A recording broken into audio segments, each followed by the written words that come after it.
Right now, there is a hole in your vision that you cannot see.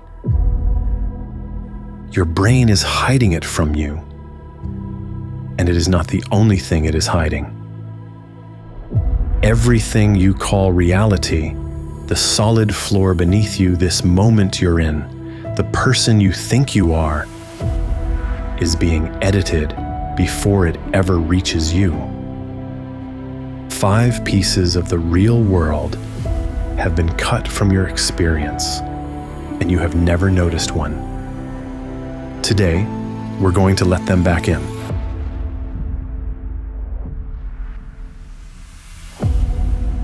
And by the time we are done, the world may not look the way you remember it.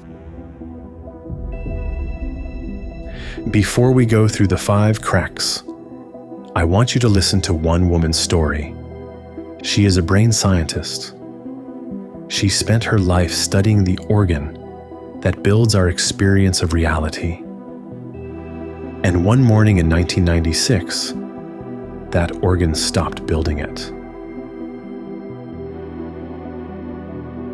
What she felt in the hours that followed is where the rest of this video is taking you, through 5 cracks where that same unedited reality leaks into ordinary life. She just got there first. Her name was Jill Bolte Taylor.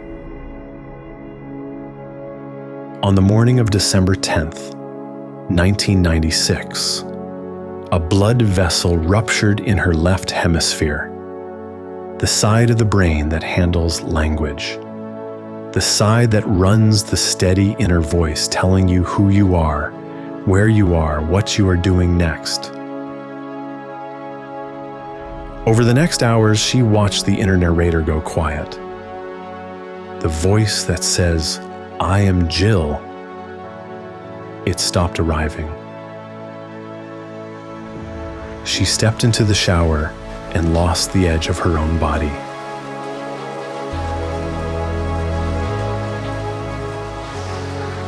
She looked down at her arm and could not tell where her skin stopped and the wall started. The atoms of her hand and the atoms of the tile felt like the same thing. Her body stopped feeling like matter. It felt like energy moving through a space that had no edges. And inside that, she felt a euphoria she had never known a brain could produce. The strange certainty that she was not separate from anything around her. She was a brain scientist. Anyone else would have called this a mystical experience. Jill could not. She had spent her career learning how the brain works. Her training kept running while everything else was falling apart. She could see the failure happening in real time. The separateness she had felt her whole life was something her brain had been doing for her, and it had just stopped. What Jill saw is not only what happens when a brain breaks. The same thing is hidden in ordinary life. In everyone, every day, including right now, as you watch this. Most of the time, the world feels solid, immediate, and complete. We open our eyes and find ourselves in a world that already makes sense. But when we look closely, that certainty begins to loosen.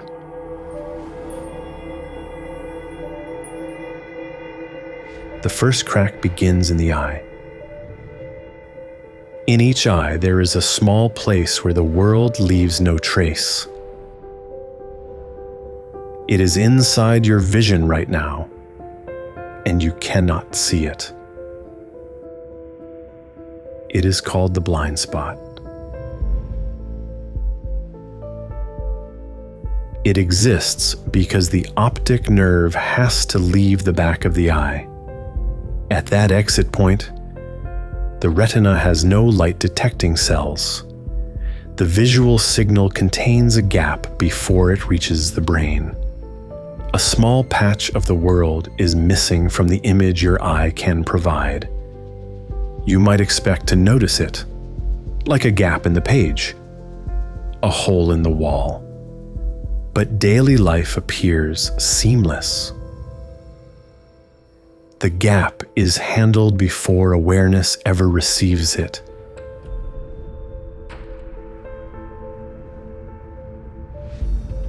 The brain studies the surrounding scene and completes the missing area.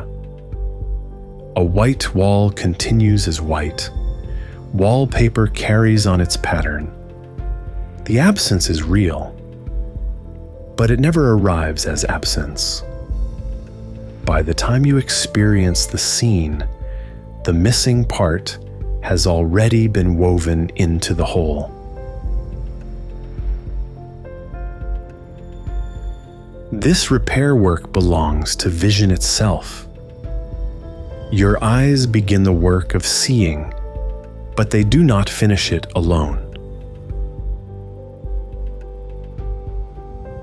Vision is built from fragments, light, edges, movement, color, memory expectation. From these partial signals, the brain creates a world coherent enough to move through.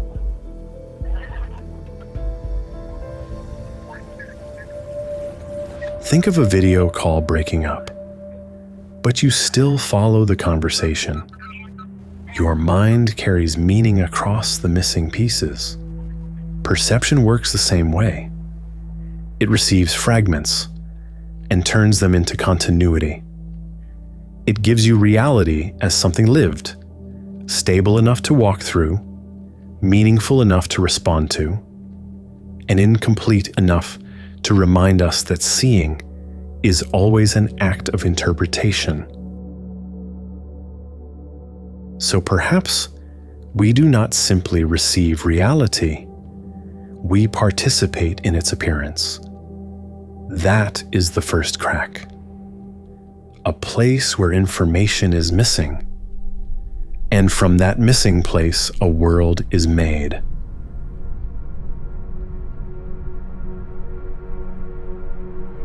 The first crack was hidden in vision. The second is hidden in matter, because the world does not only contain gaps in how it appears to us. It contains gaps in what we are made of. Put your hand on a table. It feels solid, firm, certain. But if you could zoom in far enough, past the wood grain, past the cells, past the molecules, all the way down to the atoms, the table you know would begin to disappear. The closer you look, the less the table looks like a block of stuff. It starts to look like atoms arranged together, with surprising amounts of distance inside them.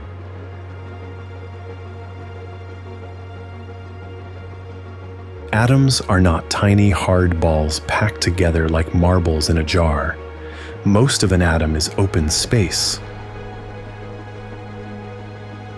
At the center is a tiny, heavy core. Around it, electrons move in a fuzzy outer region. They are too strange and too small to behave like little planets going around the sun. If the core of a single atom were the size of a pea sitting in the middle of a football stadium, the electrons would be buzzing somewhere near the outer seats. Everything in between would be nothing. That is what your hand is made of, and the table, and the floor, and every solid thing you have ever touched in your life.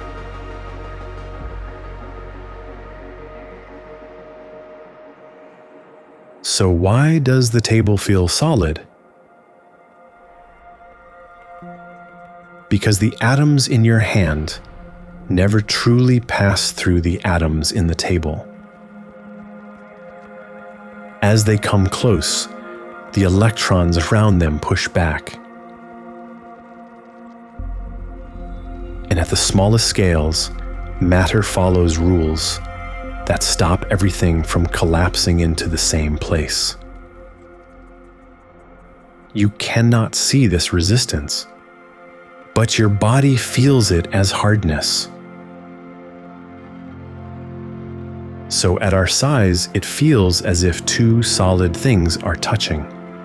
But deep down, touch is a force meeting force. The table is still real, and so is its hardness. It can hold your coffee, support your hand, and stop your body from falling through the floor. But the hardness does not come from tiny solid balls packed tightly together.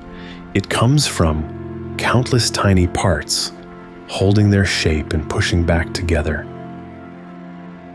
At the smallest scales, the table is no longer a smooth surface. It becomes a wide landscape of tiny centers, open spaces, and forces you cannot see. The table is not less real because of this. Its reality is in the way those forces hold together. What we call a thing may often be a pattern of activity stable enough to appear solid, useful, and dependable at the scale of human life.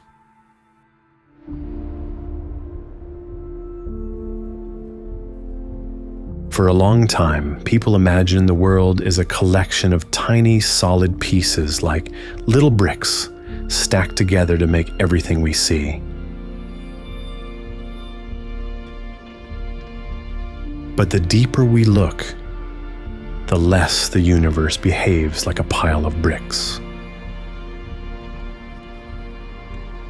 It behaves more like a web of relationships.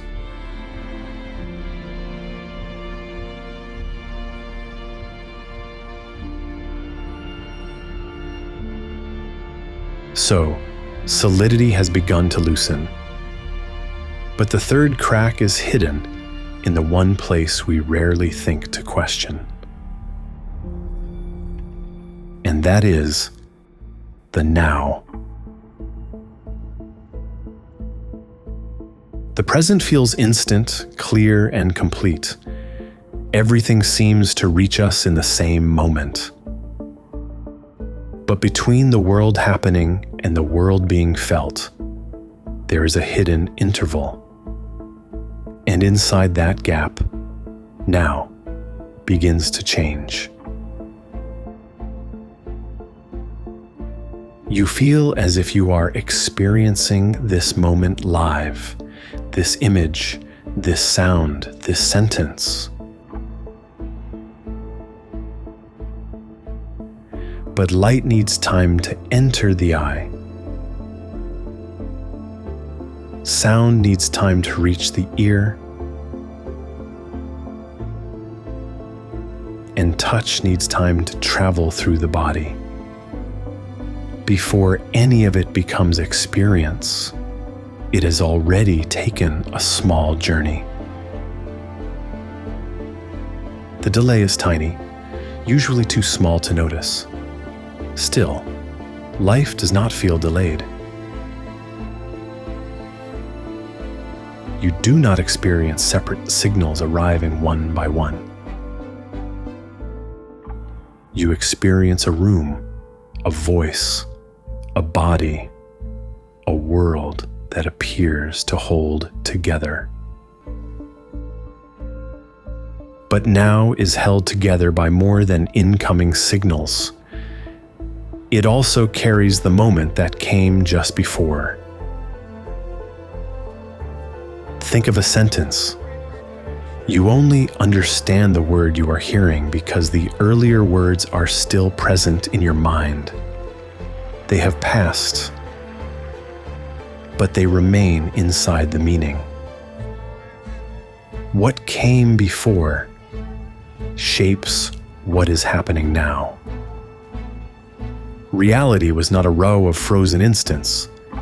It was made of events, each moment receiving what came before, taking shape, and passing something forward. Think about listening to a song. A single note is not music. Music exists in the movement from one note to the next. Each note carries the one before it forward. The meaning is in the relation, the timing, the change.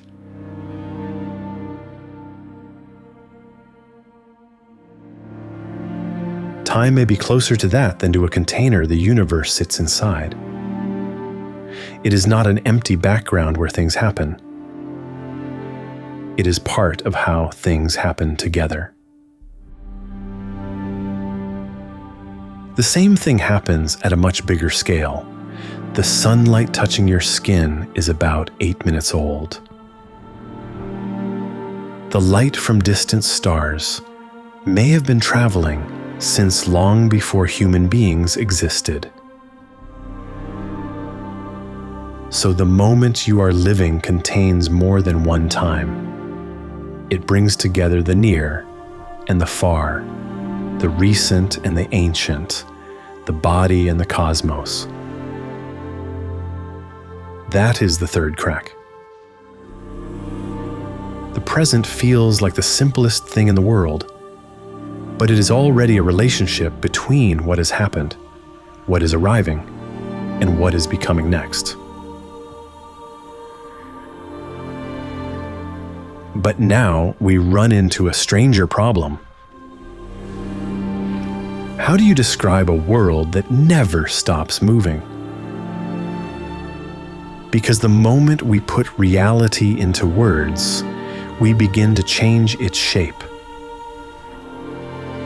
Something alive, flowing and unfinished becomes a name we can hold. That is the fourth crack. Language itself.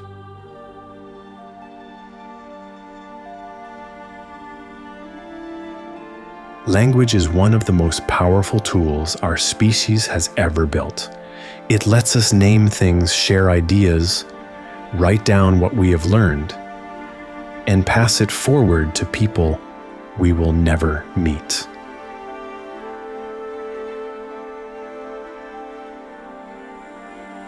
But it also does something else. It freezes the world.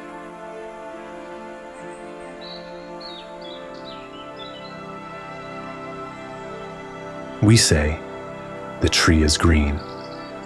But the real tree is not a static object wearing greenness like a jacket.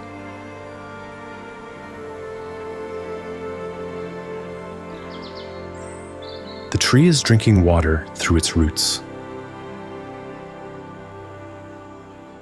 In its leaves, gases are being exchanged with the air. Sunlight is becoming chemical energy. Underground, the tree is in conversation with fungi.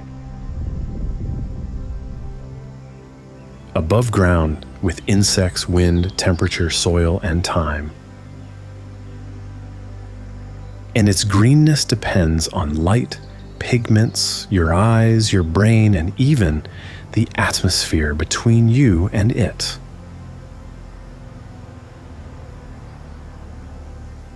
The tree is green is useful, but it is also a massive shortcut. It hides the process.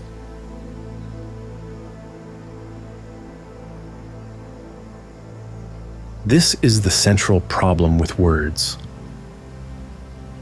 We pull one feature out of the living flow of the world, give it a name, and then forget that we simplified it. Think of a photo of someone you love. The photo captures their face, their expression, the colors of that one afternoon. You can show it to a stranger and say, "This is them." But the photo is not them. The person in the photo has aged since the picture was taken. They have had thousands of thoughts the camera could not see. They are, right now, breathing and moving and changing. And the photo is just a single frozen moment, pulled out of all that motion. In a way, every word is like that. Tree is a photograph of a living process. Friend is a photograph of a relationship. Anger is a photograph of a feeling that may already be changing by the time you name it. Most of the time, this works. We pass the photographs back and forth and understand each other. But over a lifetime, something slowly happens. We start looking at the photographs so often that we forget the real thing was ever there. So language is not failing us. It is doing exactly what it was built to do. But it is also a filter sitting between you and the world, between you and yourself. And most of us spend our entire lives never noticing it is there. The final crack begins with the word we trust most. I. It is the smallest word, but it carries an entire life inside it. It gathers many changing processes: the body, memory, attention, emotion, habit, and makes them feel like one continuous owner of experience.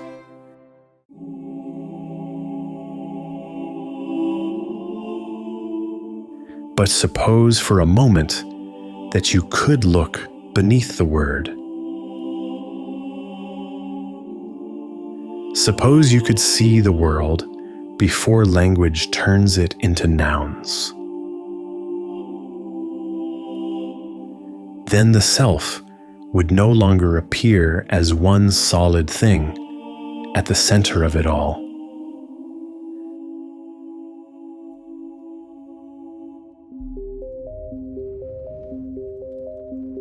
Imagine a flame. You can point to it and say, "There is a flame." But what exactly is the flame? It is not a single object sitting still. It is fuel meeting oxygen. It is heat, light, movement, and change. Every second, new material enters, burns, and disappears. The flame has identity, but not because it is made of the same material the whole time. It has identity because the pattern continues. Now think about yourself. You feel like the same person you were yesterday, and in many ways you are. But your body is constantly changing. Cells die and are replaced. Molecules move in and out. Thoughts appear and disappear. Emotions rise and fade. Even your sense of self shifts, depending on what your body and mind need in a given moment. So the self is less like a stone and more like the flame, a pattern that continues by changing. And this does not only apply to flames, bodies, or minds. It points to something deeper about reality itself.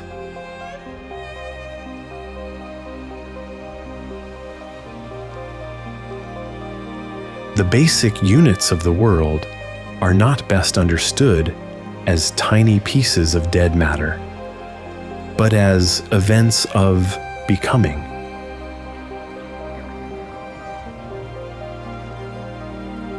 Each moment gathers what came before, responds to it, and creates something new. Then it passes away, leaving its influence for the next moment.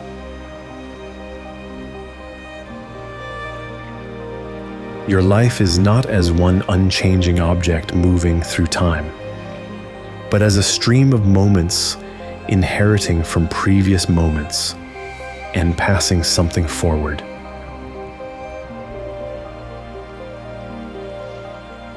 This means the past is not simply gone. It survives as influence. Your childhood is not sitting inside you like a file stored in a cabinet, but it shapes your reactions, your fears, your preferences, your sense of what is possible.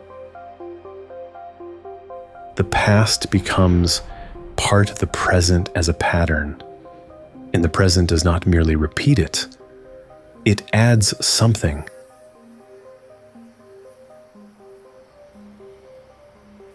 Reality is not just repetition. It is the past arriving in a shape that has never existed before.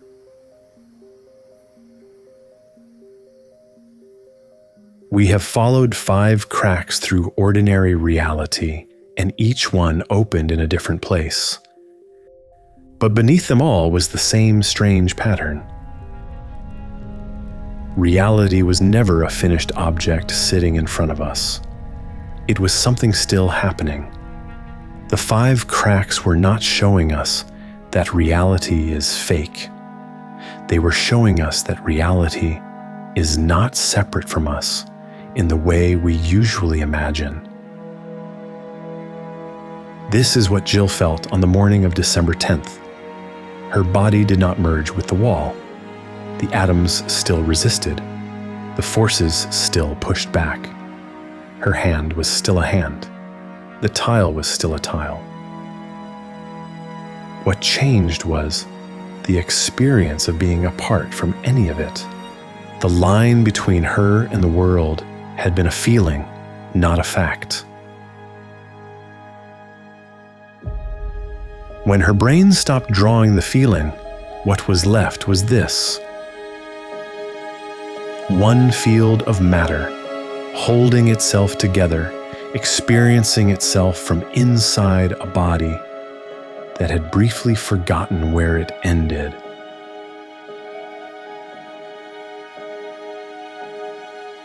We are part of the process we are trying to understand. You are made of food that grew from soil. The oxygen moving through your blood was released by plants. The atoms in your bones were forged in ancient stars. The neurons firing in your head are made of the same world as mountains, oceans, clouds. You are reality, briefly arranged in a shape that can ask the question. So the cracks were never gaps in the world. They were places where reality slipped through.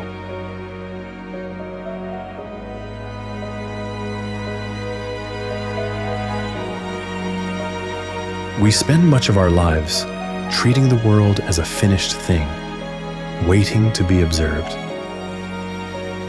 But it is still unfolding, and you are part of that unfolding.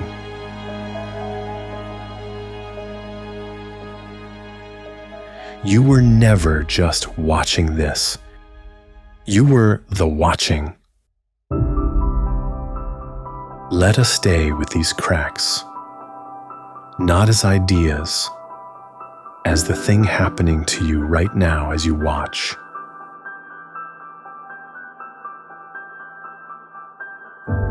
You think you're just looking at the world, but your eyes only catch fragments. Your brain builds the rest. What you experience, you helped create.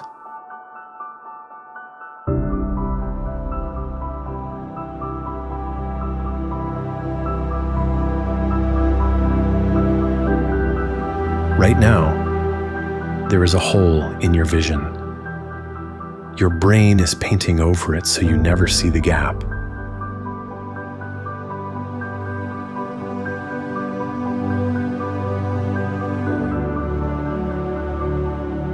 A table feels completely solid, although it's almost entirely empty space.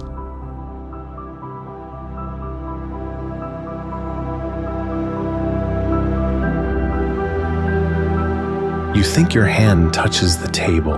It never does.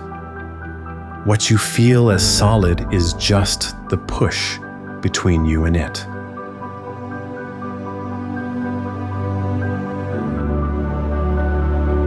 The sunlight on your skin feels like now. It left the sun 8 minutes ago.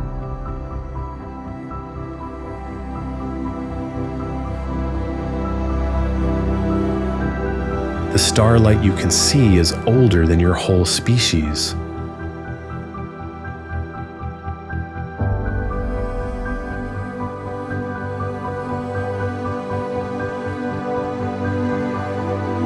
A photo of someone you love isn't them. They've changed since the shutter clicked.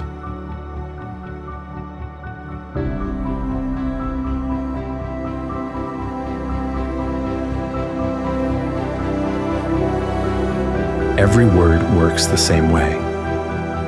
We stare at the snapshots until we forget the real thing was ever there.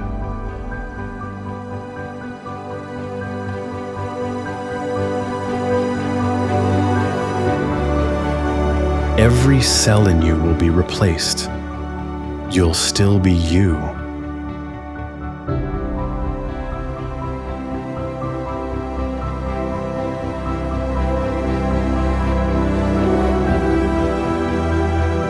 You're not a thing. You're something that keeps happening.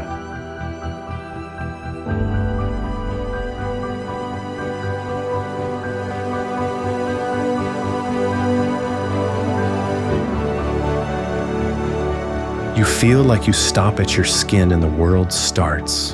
That edge isn't a fact. It's a feeling your brain draws.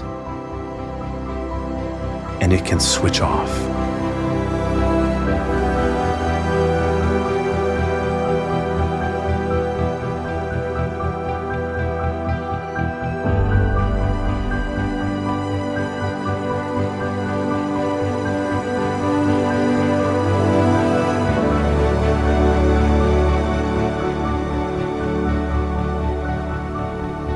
You are the universe, briefly shaped so it can wonder about itself.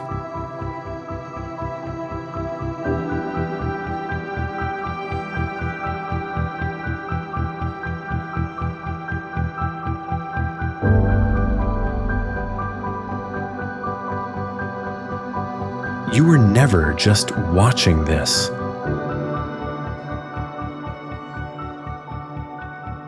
You are the watching.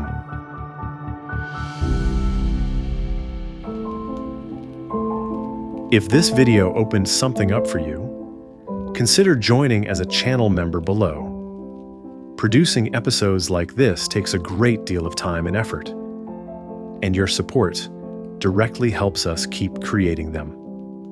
As a member, you'll also get early access to new videos and the option to watch ad-free.